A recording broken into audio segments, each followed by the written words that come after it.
outside linebackers, I've coached the outside linebackers now for 3 years, and there's a couple things that I've learned during my time, and there's one that a lot of people have an opinion on what their stance should be, and two, where they should align and what type of body that Sam backer should be. So I've run the gamut of these two different stances. Primarily the film you're going to see is what we call our shuffle squeeze stance. And when we first made that switch to a 3-4, Wisconsin, was really the team we kind of based most of our stuff out of when we made that transition. And this stance here is kind of where that one originated from here, the shuffle squeeze stance. What I gravitated away from, which I didn't like about it, is the weight distribution. I thought that it slowed the guy down. So you're talking about run pass key, you're our first and second down pass scenario. I felt from a get-off standpoint, it wasn't what I wanted it to be. And 1-2, I just thought it was uncomfortable for a lot of the kids. And if it's uncomfortable for them, it doesn't make a lot of sense to do it. You want them to be comfortable in what we're asking them to do. So gravitated towards this staggered stance right here. And it's, I'm a defensive lineman by nature and background.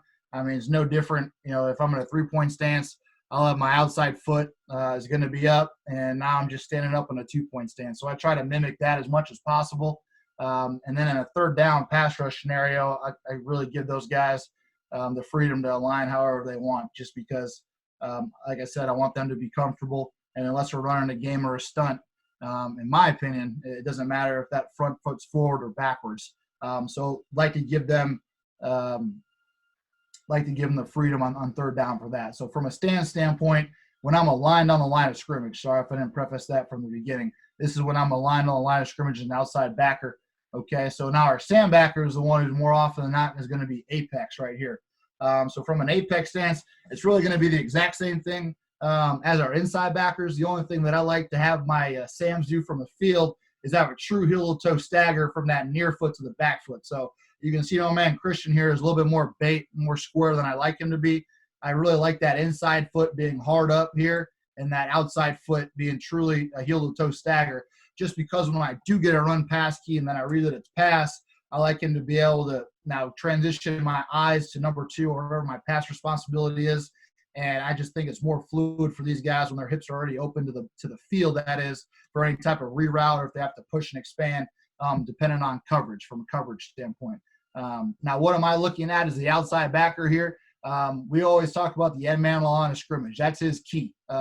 Both of our backers, whether it's this Sam or it's the Joker here, all right, who's our end of line guy, they're in the run fit on every single play. So, in base quarters defense. So I want him eyes in here. I'm in the run fit, and I'm really just getting a run pass key out of this guy. And you'll kind of see by the nature of what we tell this Sam backer from a run fit standpoint, he can be slow to go and quick to trigger, or something that I preach to my guys all the time. Once I get that run key, I'm buzzing my feet, and then I'm reacting to what comes next, whether it's inside zone read, if I got a guy pulling to me, if it's pin and pull, or if it's going away. So that leads me to this point right here. We spent a lot of time with our Sam backers on just teaching looks. And when I say looks, okay, is the back two, is there nobody else in here? If there's nobody else in here, high probability I'm getting zone read from a run standpoint. I could be getting one back power. If I got a guy right here and I got back two, we call this married, okay, now I'm thinking same side zone. I might need to show up a little bit faster depending on the look that I get. Or if I got a guy here, let me get rid of that guy. If I got a guy here offset, now I'm thinking split zone. If my back is not here and he's away from me, now I know I can be patient to any run, because it's going to take a while for that back to get there to that C gap that's open. And like I said, I'm sorry if I'm jumping ahead. I'll get into the run fits here too as well. And then from a start standpoint, if I'm my boundary guy, if I'm my joker, it's no different than being a defensive lineman. I'm block reaction based off the tight end or the tackle. And then if I'm my Sam and I'm playing from an apex, I tell them, one, you can either buzz your feet to get a run pass key, or you can literally just have your feet still, obviously weighing the balls of my toes. Some guys find it more comfortable to do that. And then that slow to go, quick to trigger, which I'll get more here into the tape. So